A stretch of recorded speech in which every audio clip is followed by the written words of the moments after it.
SLBC టన్నెల్లో 8 మంది కార్మికుల ఆచూకీ కోసం 14వ రోజు కొనసాగుతున్న అన్వేషణ.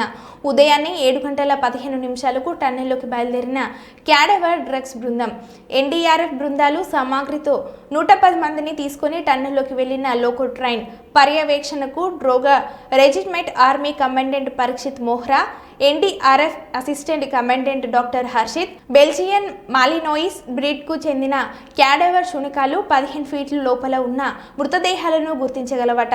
వీటి ప్రత్యేకత. అన్వేషణ అనంతరం మధ్యాహ్నం 2:30 టన్నెల్ నుండి తిరిగి రానున్న బృందం పరిస్థితులను ఎప్పటికప్పుడు పర్యవేక్షిస్తున్న నాగర్ కర్నూలు జిల్లా కలెక్టర్ సంతోష్ బదావత్